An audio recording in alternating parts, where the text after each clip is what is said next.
Hello. I got a question somebody said about Christmas. I know. Whatever that is. Somebody said about Christmas. Do Buddhists celebrate Christmas? I can't talk for Buddhists. I can only talk for me. Many do and many don't is the answer. There's a much bigger answer than that, obviously. The reason why I don't celebrate Christmas is many. Buddhists don't like greed and the nonsense that goes along with it. And I'm exactly the same, to be quite honest. Bode, come on, don't lick. There's a good boy, thank you. Come on. So, yeah, the greed element of it. You know, the wasted food and kids get presents and they break in 5 minutes, or somebody's ungrateful for a present and they haven't. A lot of people don't see what goes on. You know, when somebody goes and buys a present, they've done 2 days worth of work. They sit in their traffic for 3 hours, in their car for 3 hours. They've got to put diesel in their vehicle or petrol or whatever, and pay for parking, and they've got to push through crowds and hordes of people and buy this piece of old tat that somebody says, oh, I don't really like it. You know, it's awful. So I don't celebrate Christmas myself. So the question is, do Buddhists? Yeah, Buddhists do. Some Buddhists do. It's probably a larger majority that don't. But Buddhists tend to celebrate things on their own terms, however they want to, really, you know, and they take all the good elements from wherever it may come from. That is the answer. Buddhists celebrate something called Bodhi Day, which is spelt after that chap. Not after that chap, you know what I mean? Bodhi, so Bodhi Day. So Bodhi Day is on the 8th of December every year, and how a Buddhist celebrates that is sometimes, not always, sometimes they either buy or make a small gift for their loved ones. So half a dozen people might get a small gift. It's not all about money and big present buying, it's about gifts and things like that. And they sit and have a big meal together, so a good old nosh. So that's a little bit like Christmas Day dinner thing, isn't it, really, I suppose. And Buddhists have been known to have a tree and to decorate a tree as well. Obviously not as gaudy and as Christmassy and tinsely as Christmas is, but they celebrate it with things that mean far more than that, really. So yeah, that's the answer. Do Buddhists celebrate Christmas? Yeah, I mean, Buddhists do whatever they want to do. That's the honest thing, really. They don't celebrate Christmas, if that makes sense. They don't celebrate Christmas as we may know what Christmas is supposed to be. So they don't celebrate it for those reasons. But there's also a line of thought for many, many generations of people that seems to think that Jesus was a Buddhist monk. You could do your research on that and make up your own mind. So was Jesus a Buddhist monk? I've no idea. As far as I'm concerned, Jesus is just another character in a book, the same as the character God or the character Satan or whatever, you know. That's my thoughts on it. But if he existed, and they were writing in this book, they were writing about a true person, it would kind of make sense that perhaps he was a Buddhist monk, because one thing that I do in my life, I live my life with loving kindness, and that's loving kindness to everybody. I'm always, or 99% of the time, I try to be friendly and polite and courteous and loving kindness. I love people and I'm kind to people. That's what I try to do. I am a human being, so I don't always achieve it, but that's what I do. Loving kindness is a big sort of philosophy within the Buddhist kind of field, if you like. And if you look at the teachings of Jesus, if he was real, then Jesus was all about forgiveness and kindness and compassion and love. So perhaps Jesus was a Buddhist monk, you know. So, and if he was, then yeah, there's no problem celebrating Christmas. No problem celebrating Christmas for anybody anyway, really. It's just become, as far as I'm concerned, it's just become a washed out nonsense. That's what it's become. And it's all about money,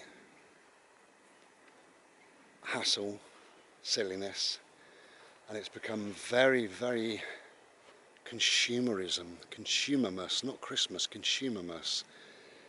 The shops start plugging Christmas the end of September, October time, and it doesn't stop. And, you know, I'm fed up with it, and people are fed up with it, as I say, every year. You know, it's just become about money. It's a shop orientated thing, and the media frenzy, you know, comes up saying, oh, they haven't said it yet because we're only just in November, but they will do. They'll say the toy of the year this year will be so and so. Hurry, there's only 5 left, you know. It's a load of rubbish. They're just cheap Chinese bits of tat that nobody wants. But of course they say that, so everybody goes out and purchases them, and they become the top selling toy of 2017. You know, it's just the psychology of human nature, the psychology of the media, and the psychology of purchasing, consumerism. And the shops are very, very clever. Who benefits from Christmas? As we know, Christmas is the shops, you know. It's no longer about loving kindness. I don't celebrate Christmas because I don't, just choose not to. I would have a lot more interest in Christmas if it was all about loving kindness. I think if Christmas was a time period of, say, a fortnight or so, where people gave their time to people, they helped the homeless, those ill, those... Bodhi! Bodhi! Here. Then I would be very, very much more inclined to have something to do with Christmas. But it's not. We live in a very insular world where it's all about money. How much can I spend? Can I spend more this year than last year? That's what Christmas is. To me, that's what Christmas is. You might say, oh, you're wrong, Bri. That's fine, because that's just my opinion. But that's how I see it. But I think if Christmas was about caring for our fellow men, being loving, being kind, then I'd have something to do with it, perhaps. Until then, I just ignore it. It washes over me. You know, it's I haven't celebrated Christmas for many, many, many years now. A long, long time. I'm not even sure how to celebrate Christmas. I know it sounds ridiculous, but I don't know.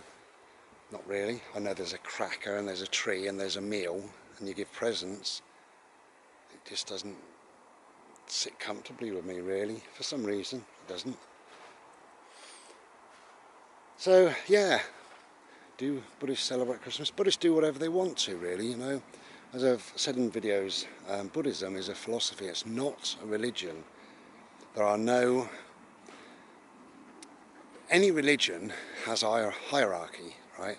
So religion, you have to go and respect your vicar or the pope or somebody in a big building, or you got to listen to him and he's over and above you, he's more powerful than you, and all the rest of it, you know, he wears all these robes and you're just a little minion and he's very, very special, and he will preach to you, and then you got the words belief and faith and all the rest of it.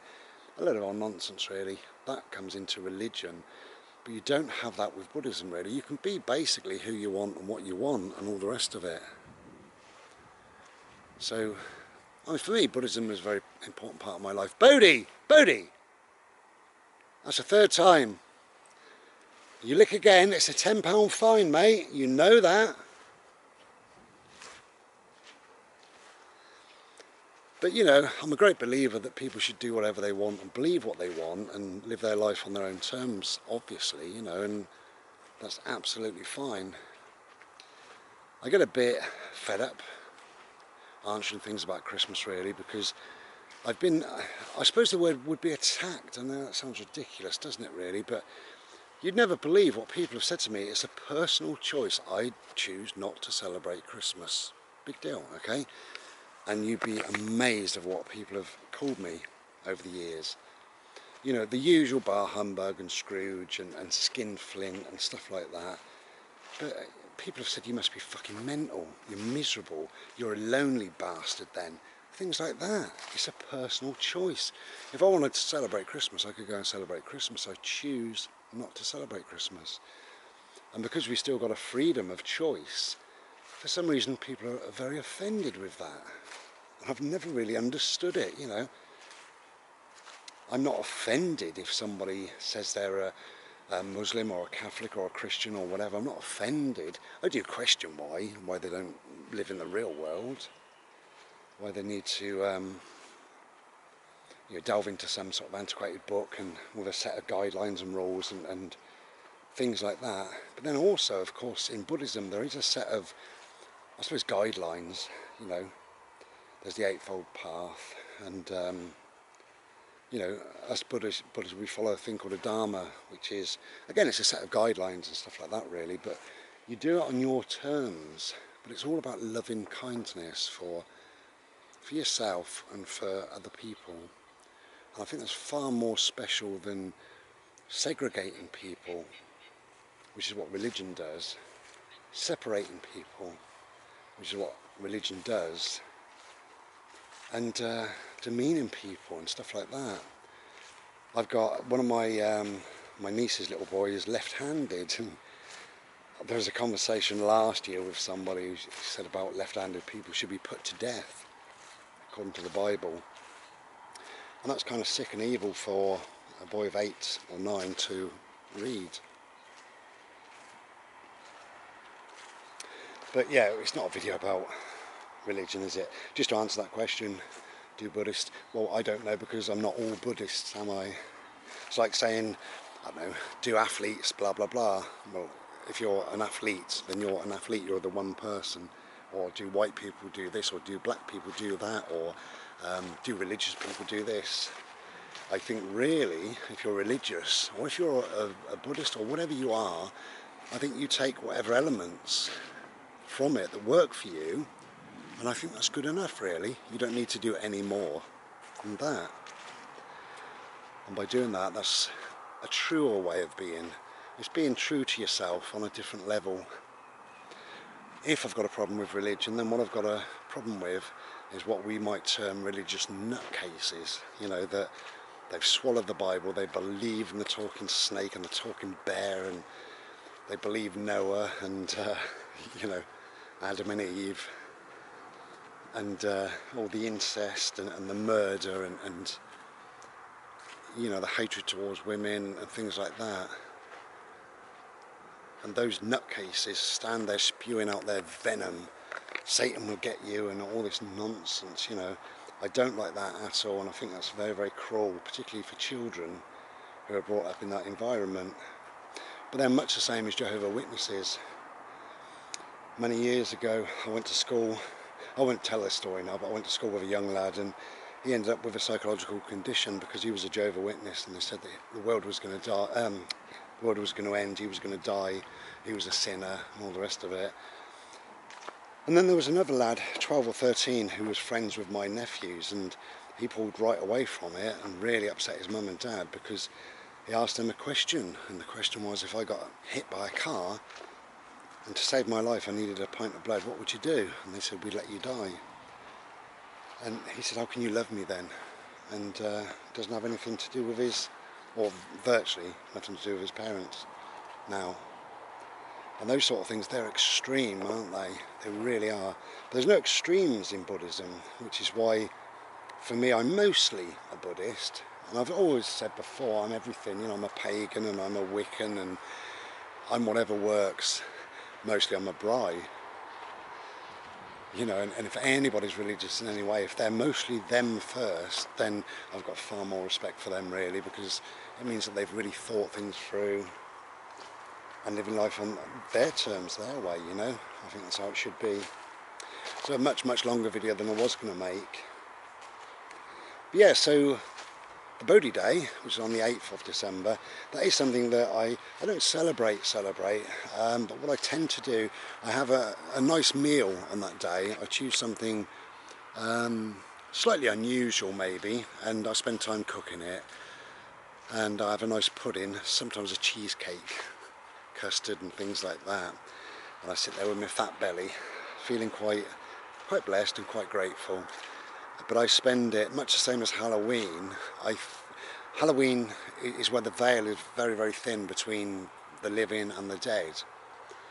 And Halloween is a beautiful time to connect to those that we've lost. You know, my mum, for instance, you know, so I can have a chat with my mum on Halloween and feel much more connected. And oddly, on Bodhi Day, I do exactly the same. Not just my mum, I mean, I've lost several people in my life, well, more than that, but there's several people that I do love to connect to. And Halloween is one of those times, but also Bodhi Day for me, Bodhi Day just works on that level. And I just feel very, very blessed and very, very grateful. Probably to have found Buddhism, really, and to found it on my terms. Okay, I've answered that, sort of. But yeah, just to encapsulate all that, do what you want. Do what you want. Who, Bodhi, who is to say, whether you're a Buddhist or whether you're Catholic or whatever you are, who is to say what is right for you? I think you can still follow whatever path. Say you can follow a Catholic path or a Christian path or a Buddhist path without following it to the letter of the book kind of thing. Because if you do, you've lost yourself. Ultimately, we're us, we're free. Hopefully. I am. I'm a free spirit. So I do what I want. Take care then. I'll be back when I'm back. Until then, stay warm, because we are in November. It's nice now, but I've got a bald head, so I've got my little hat up, like a little pixie hood. There you go. Stay warm, stay well, and be well. Cheers.